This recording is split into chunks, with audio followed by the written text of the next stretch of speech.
Doctor, വർക്കിൻ്റെ ഭാഗമായിട്ട് ഞാൻ അത്യാവശ്യം നന്നായിട്ട് വെയിൽ കൊള്ളേണ്ടി വരുന്നുണ്ട്. അപ്പോൾ സൺ ടാൻ്റെ പ്രശ്നമുണ്ട്, പിന്നെ അണീവൻ സ്കിൻ ടോൺ ആയിട്ടുള്ള ഒരു പ്രശ്നമുണ്ട്. അപ്പോൾ എൻ്റെ ഫ്രണ്ട് ഇവിടെ നിന്ന് കെമിക്കൽ പീലിംഗ് ചെയ്ത് നല്ല റിസൾട്ട് കിട്ടിയെന്ന് പറഞ്ഞിട്ട് റെക്കമെൻഡ് ചെയ്തിരുന്നു. അപ്പോൾ കെമിക്കൽ പീലിങ്ങിനെ കുറിച്ച് അറിയാനായിട്ടാണ് ഞാനിന്ന് വന്നത്.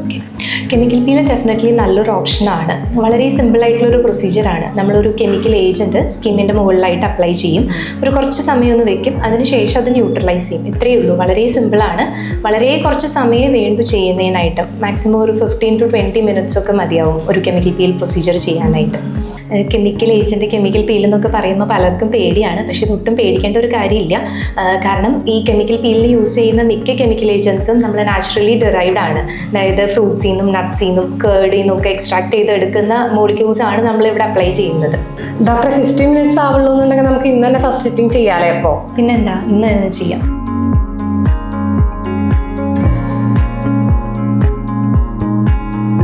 ആഫ്റ്റർ പീൽ ശ്രദ്ധിക്കേണ്ട കാര്യങ്ങൾ എന്തൊക്കെയാണെന്ന് നമുക്ക് നോക്കാം. സൂര്യപ്രകാശം ഏൽക്കാതിരിക്കാനായിട്ട് മാക്സിമം ശ്രദ്ധിക്കുക. പ്രത്യേകിച്ച് പീൽ ചെയ്ത് കഴിഞ്ഞിട്ടുള്ള ആദ്യത്തെ 10 ദിവസങ്ങളിൽ ഓരോ പീലും ഓരോ വ്യക്തിയുടെ സ്കിന്നിലും ഉണ്ടാക്കുന്ന പീലിംഗ് അത് വ്യത്യാസമുള്ളതാണ്. അപ്പോൾ പീൽ ചെയ്ത് വരുന്ന സ്കിന്ന് ബലമായിട്ട് പൊളിച്ചിളക്കാൻ പാടില്ല. അത് നാച്ചുറലായിട്ട് ഹീൽ ചെയ്യാനായിട്ട് അനുവദിക്കണം.